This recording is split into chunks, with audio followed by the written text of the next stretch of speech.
This is Master Wong Shun-leung, one of the world's leading authorities on Wing Chun Kung Fu.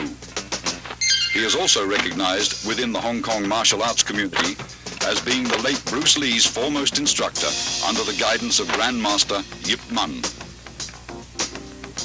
The sequence of simple hand patterns being performed here, although appearing rather gentle and harmless at first glance, are the seeds of an ingenious system of combat containing some of the deadliest close-range fighting techniques ever devised. Wing Chun, based on the principles of both physics and human anatomy, has been proven as one of the most practical forms of self-defense to date.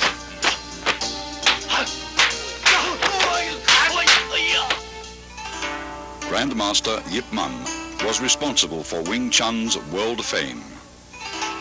The text you see here, written by him, is the entire history of this southern Chinese system which he introduced to Hong Kong from his native province, Guangdong.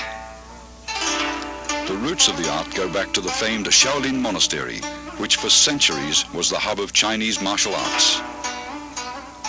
During the Qing dynasty, Manchu troops killed most of the Shaolin warrior monks and burned down their monastery. Among the few survivors was a Buddhist nun, Moi, who took refuge in the White Crane Temple at Tai Leung Mountain. There, according to legend, she created a system of Kung Fu after being inspired by watching a crane and fox in combat.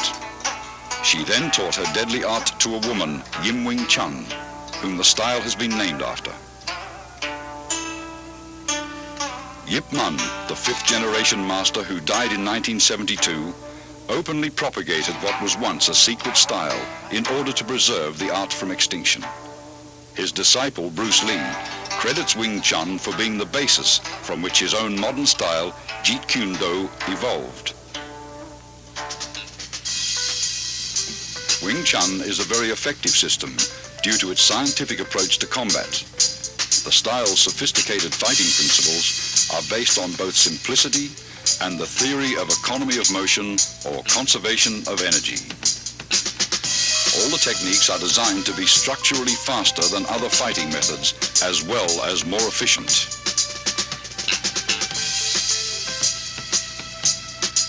An imaginary line running down the middle of the body, called the center line, is the basis of Wing Chun fighting theory. Its path is determined by crossing the wrists while extending the arms first down, then up. This movement is found in the beginning of all three Wing Chun forms. Many of the vulnerable points of the human body are located along the center line.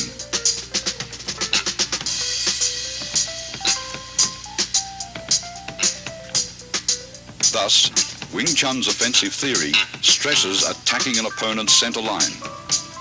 Attacking either to the left or right of his center line, your force will be dissipated if he rolls with the blow. Attack his center line and he must absorb the strike's full impact. All Wing Chun's offensive techniques, in particular the straight punch, which is the style's major weapon, begins from the center line.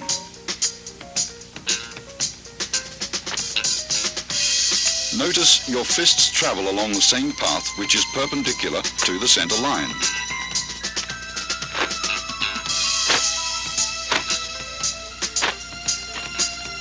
Wing Chun punching is always direct, since the shortest distance between 2 points is a straight line. Your fist originates at your center line and is delivered directly to his center line. In general, your opponent's nose is the target.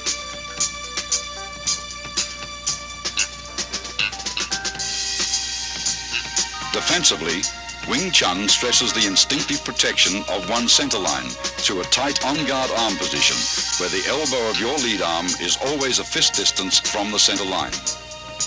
Never is the elbow out, since you are left exposed. Though your arm moves to block, your elbow remains a fixed axis.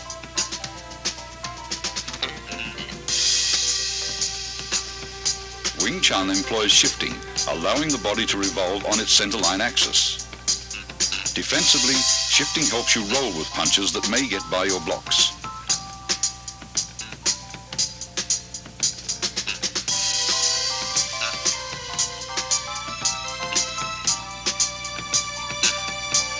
Offensively, shifting creates various angles for attacks that will subtly penetrate an opponent's defenses. Body shifting also increases the distance of your arm's reach.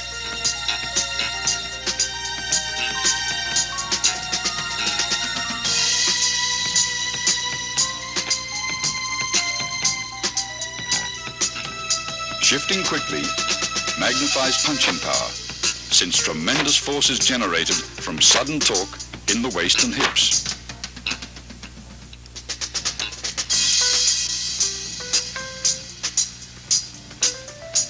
Wing Chun is structurally faster than many styles of fighting because it employs simultaneous offense and defense.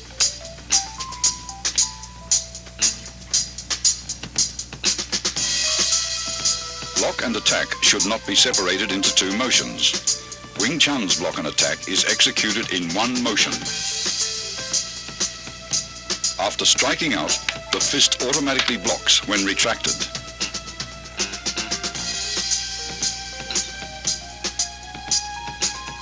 A line extended from shoulder to shoulder and perpendicular to the center line forms the four gates.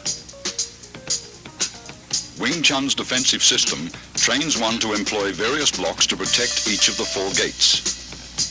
Here, Master Wong protects his upper right gate as he blocks and punches in a single motion.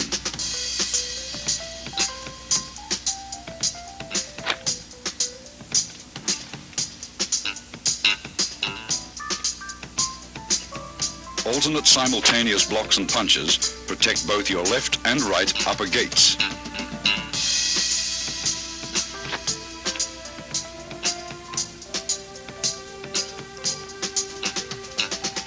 Observe how body shifting is coordinated with both the blocks and strikes.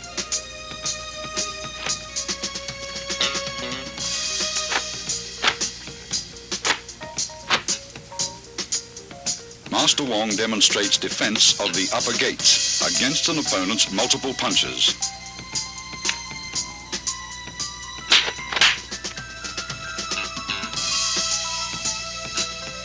Similarly, both left and right lower gates may also be protected with simultaneous alternate blocks and chops.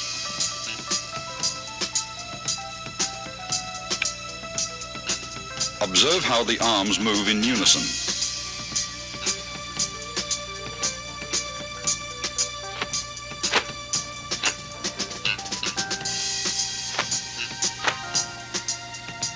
Here, defending his left and right lower gates, he simultaneously strikes with a right chop, then a left punch.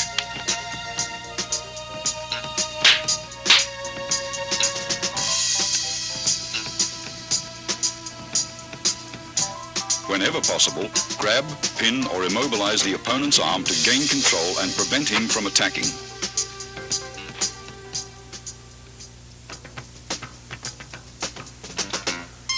In accordance with the theory of economy of motion, Wing Chun hand techniques defend and block at the same time and are delivered in a bursting series of straight rapid-fire attacks. The basic straight punch begins in front of your solar plexus and is thrust out with your fist at nose level. As one fist punches, the opposite fist retracts. Notice the wrist snapping action, unique to Wing Chun.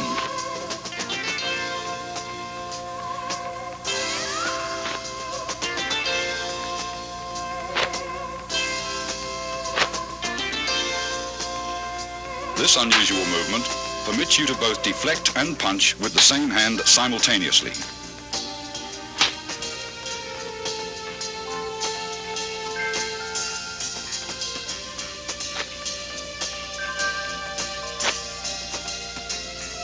It also creates a powerful shocking force, even from short distances, as seen demonstrated by this 1-inch punch. Execute finger thrusts like punches and keep your fingertips stiffly together. Finger thrusts are either aimed at an opponent's eyes or, as seen here, to his throat.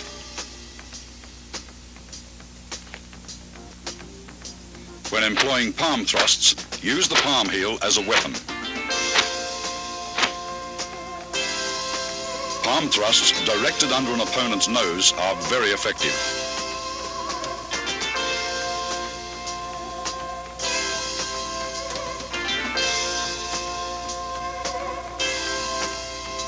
In Wing Chun, force never clashes with force. Instead, the larger force is deflected by a lesser force.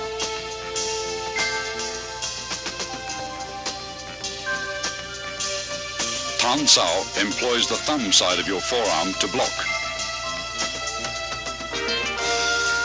At completion, your elbow returns to the fixed elbow position, 1 fist distance from your center line. Rotation of the forearm and the palm's abrupt upward twist generate power. Blocking power is enhanced by twisting your torso while shifting.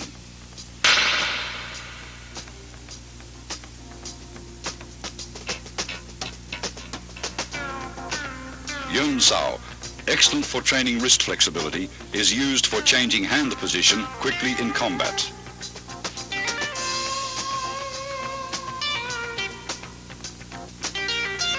It is executed by a relaxed rotation of the hand around the wrist.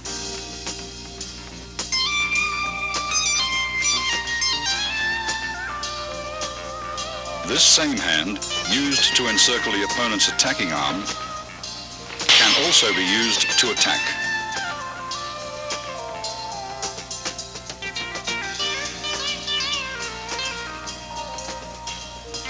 Wu Sao employs either your palm or edge of the hand to block. Upon completion, your hand is in a prayer-like position in front of your chest. Wu Sao is the rear guard hand position employed when an opponent's punch penetrates your forward defenses.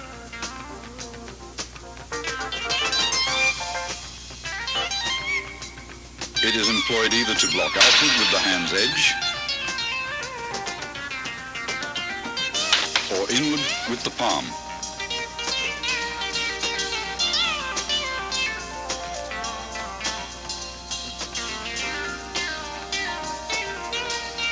Fok Sao employs the inside of your wrist to block.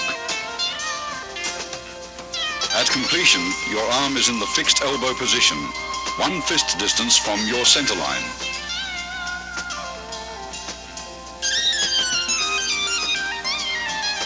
Fok Sao is important in sticking hands practice.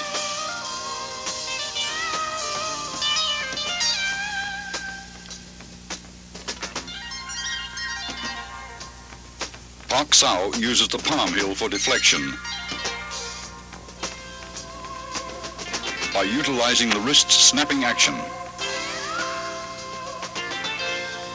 It is often combined with a punch.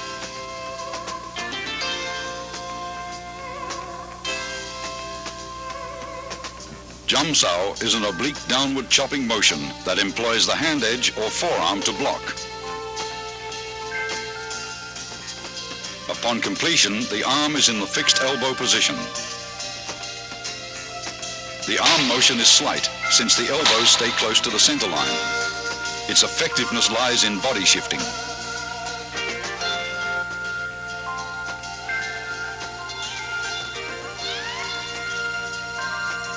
Gan Sao employs the forearm to block low-level and groin attacks by combining both the hinge action of your elbow and body shifting.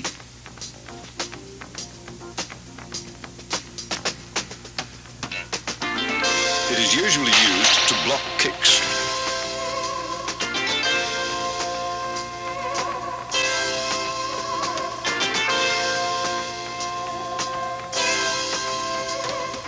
Wong Sao is unusual, since it deviates from the fixed elbow position. It is performed by a rolling motion of the forearm, which is the blocking surface. Coordination with torso rotation is important in Wong Sao.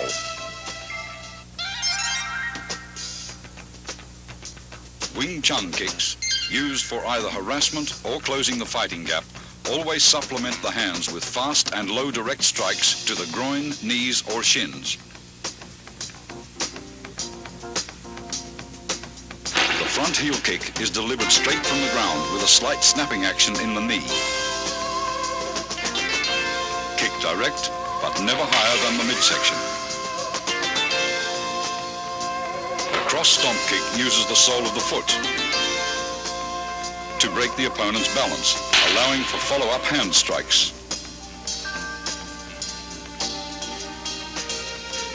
The low side kick is for stomping down with the heel or sole of the foot. Master Wong employs a side kick to his opponent's inner thigh as a harassment.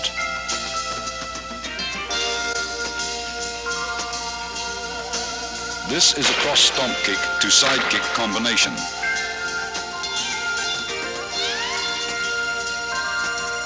As the opponent evades the stomp kick, Master Wong follows up with a side kick to the midsection.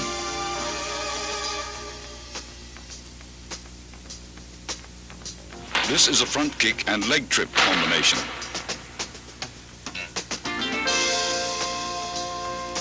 After his front kick is blocked, Master Wong follows the blocking force and uses his leg to trip the opponent.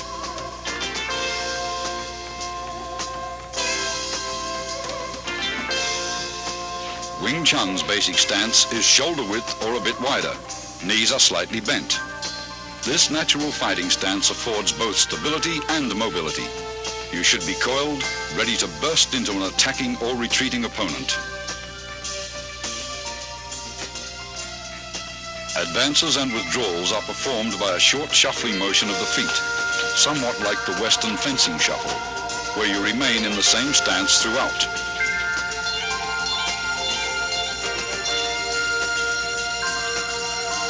To advance, the front foot first steps forward about 6 inches, then the rear leg slides forward. To retreat, the rear leg steps backwards, then the front leg follows suit. When advancing, spring off the rear leg. When retreating, spring off the front leg.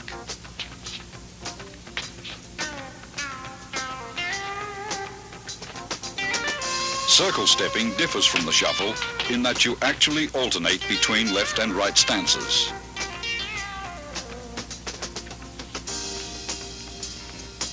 To advance, your rear foot slides forward using a circular motion, while the other foot slides up into a natural stance position.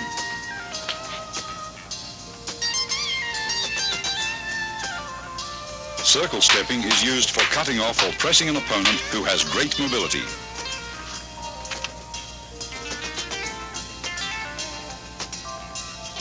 A wall bag filled with dried beans or sand is an essential training aid for developing power.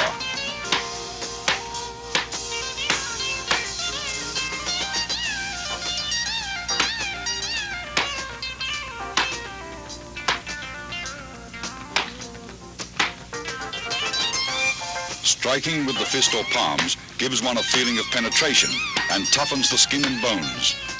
Train slowly and gradually.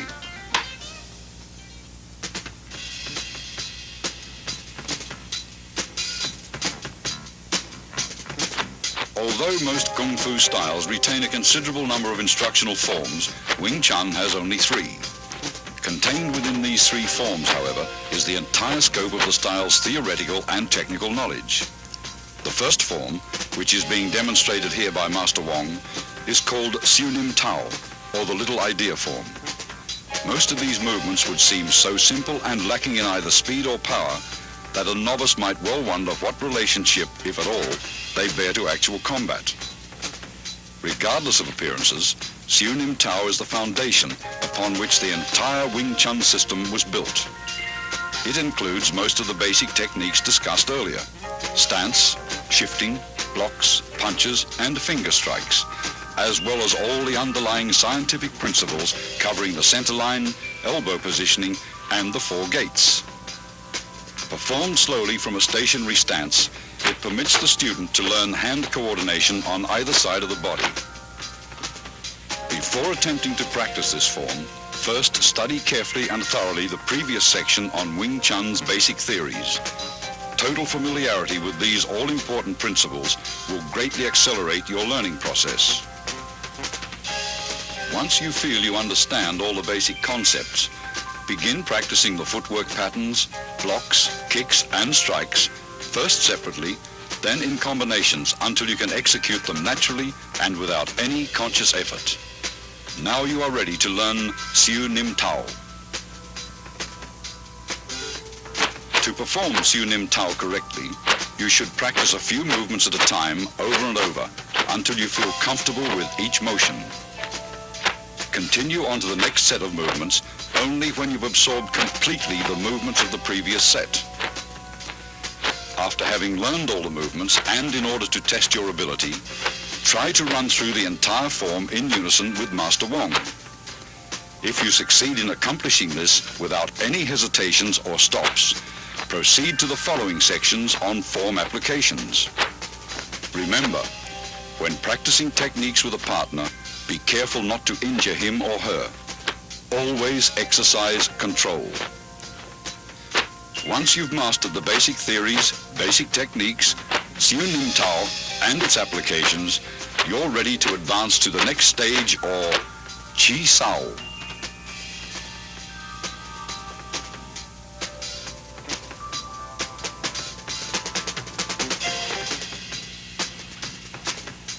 Tan Sao, or the palm-up block, uses a sudden forearm twist at the end of the movement for increased effectiveness.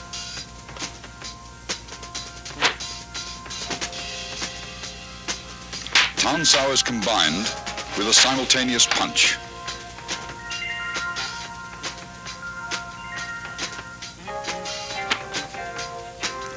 Hyun Sao, or the circling palm, is used after blocking to encircle your opponent's arm. It utilizes one hand for both blocks and attacks. After encircling the opponent's arm, a palm thrust follows naturally. Pak Sao, or the palm slap, is effective for upper gate defense. It is best combined with a head slip or body dodge. The downward palm block is used against attacks to the lower gate.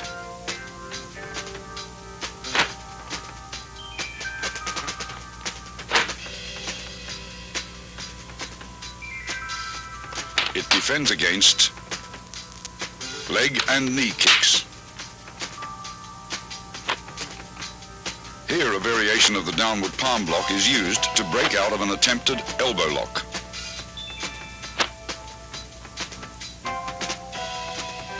A shoulder and forearm shrug can repel an attacker.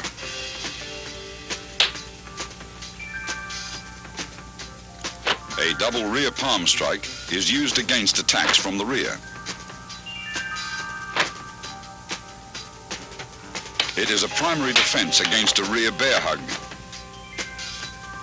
and can be followed with a throw.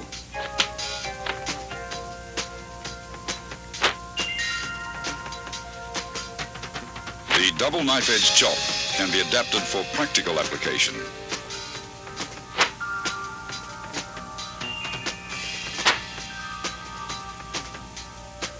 primary target is the opponent's throat. This is the palm jerk block.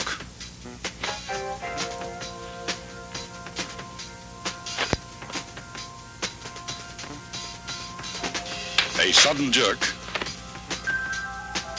effectively destroys an opponent's balance. Here, a palm jerk block is followed immediately by an eye thrust with the same hand.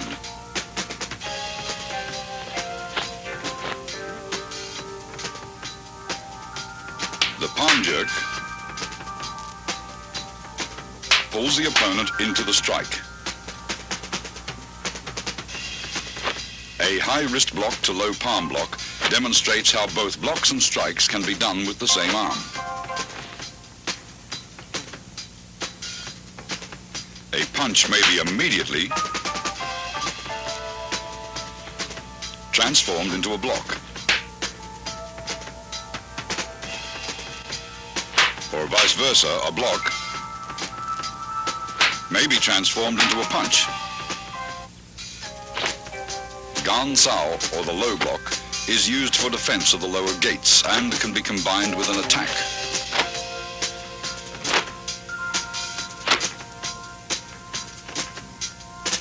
Here it is used along with a knife hand strike.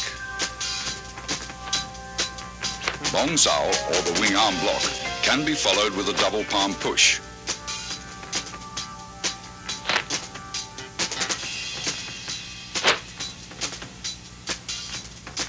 Master Wong blocks, then pushes his opponent.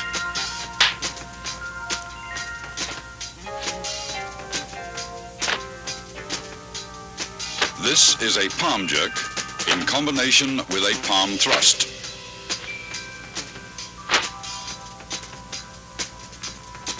A palm thrust to the throat after a palm jerk breaks your opponent's grab.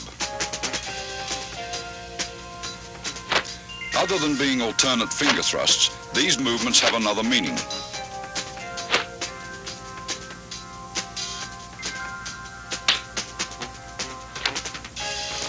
They can be utilized for breaking out of a grab.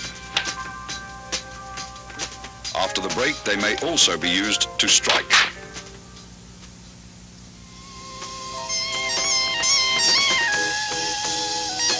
Chi Sao, or sticky hands, is a two-man exercise for developing arm coordination, so that while one hand blocks, the other attacks. It also promotes tremendous sensitivity in the arms, thereby allowing one to instinctively determine the direction of an opponent's force and develop the quick reflexes needed to direct that force with a minimum of effort.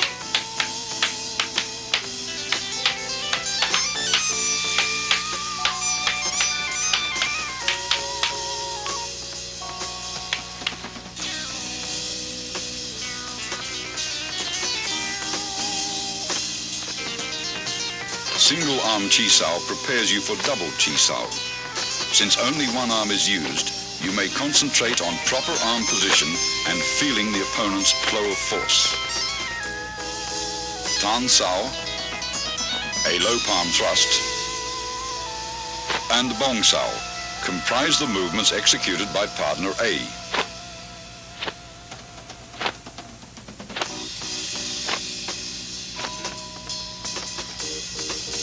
Jam Sao, a straight punch,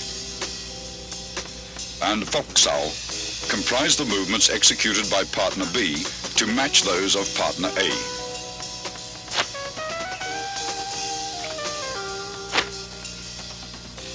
Partner B's Fok Sao rests on A's Tan Sao. Partner A's Tan Sao converts to a low palm thrust, which is blocked by B's Jam Sao. Partner A's Tan Sao changes to a Bong Sao to block B's straight punch. Both partners perform these movements in response to each other's complementary techniques with a firm yet relaxed flow of force.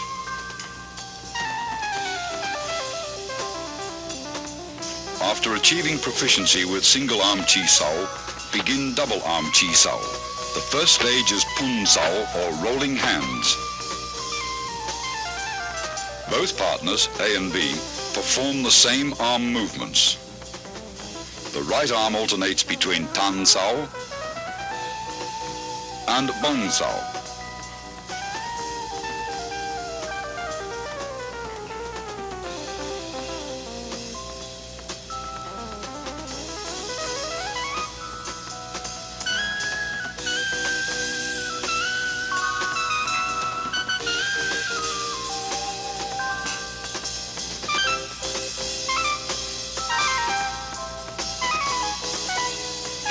The left arm remains in a fox sao position, which in turn alternates from a high to a low position.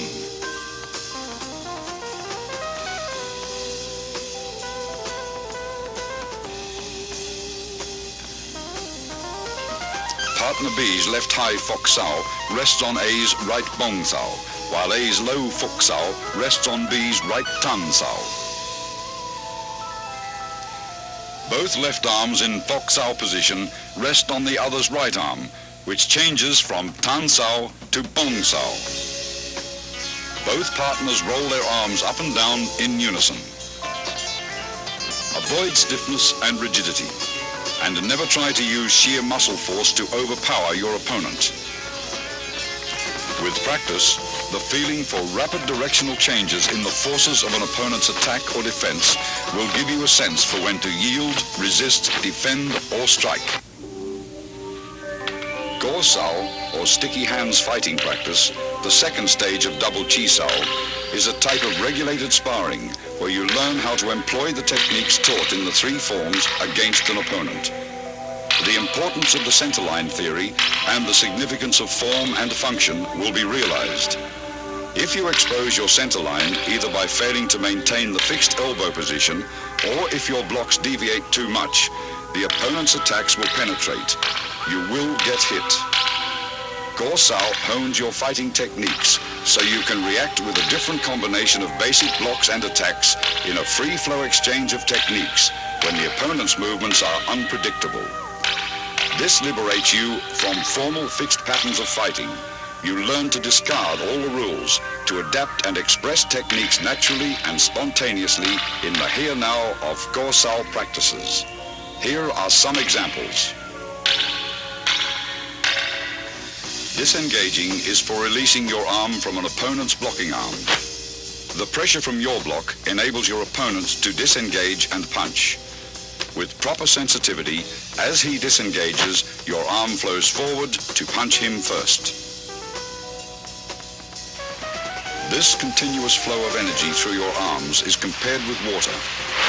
Water seeks the path of least resistance. When practicing, be like water. Avoid the strong and attack the weak. A constant forward pressure towards your opponent's centerline is the secret to Go sao.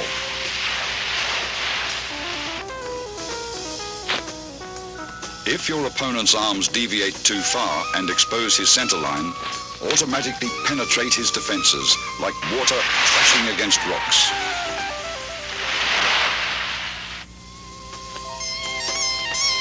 As Master Wong detects his opponent's right tan sao has deviated too far from the centerline, his left fox sao changes into a punch to the opponent's solar plexus. Detecting Master Wong's forward force, his opponent blocks and traps his arms.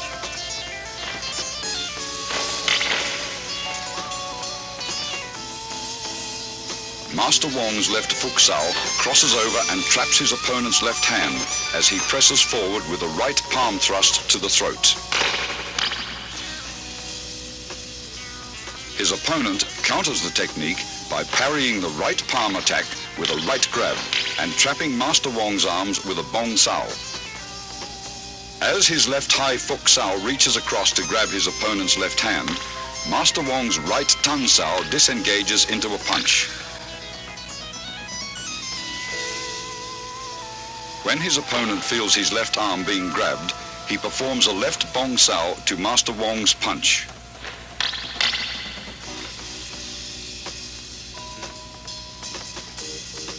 Master Wong's Pak Sao blocks his opponent's left arm and he slips in with a low palm strike. The opponent employs body shifting by pivoting to the right and dissolves Wong's forward rush as soon as he feels Wong's body advancing.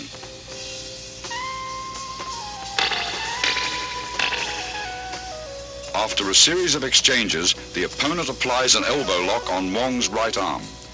Instead of resisting, Wong flows with the direction of force, crashing into his opponent with his shoulder. As the opponent senses Master Wong's body pressing forward, he releases his left arm and employs Bong Sao to dissolve the force. Wong's right Bong Sao grabs his opponent's right Tan Sao, pulling him forward, and locking the opponent's left hand, he executes a left punch. Feeling himself being pulled forward, the opponent employs body shifting to divert Master Wong's forward surge of force.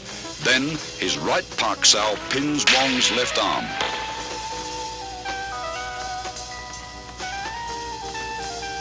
Sensing the opponent is preoccupied with hand techniques, Master Wong suddenly employs a straight heel kick to the midsection. The opponent, alert to both hand and foot attacks, detects Master Wong's kick, sidesteps and delivers an upward palm thrust to the throat. After long practice, you will grasp the meaning of a verse on Chi Sao that states, "Receive what comes, follow what goes, attack when the hand disengages." The zenith of Chi Sao is attained when your sense of touch and reflexes are so keen that you can react effectively, even blindfolded. You will have completed Wing Chun's basic training after having mastered the contents of this tape. The more profound levels of the Wing Chun scientific system of combat, as contained within its second and third instructional forms, are to be covered in a following sequel. In addition, the highly guarded secrets of the famous 108 wooden dummy techniques will be analyzed in detail. Wing Chun's refined hand techniques, adapted to the use of advanced weaponry such as the lethal double butterfly knives and the 6.5-point pole forms, are to be demonstrated as well in their entirety.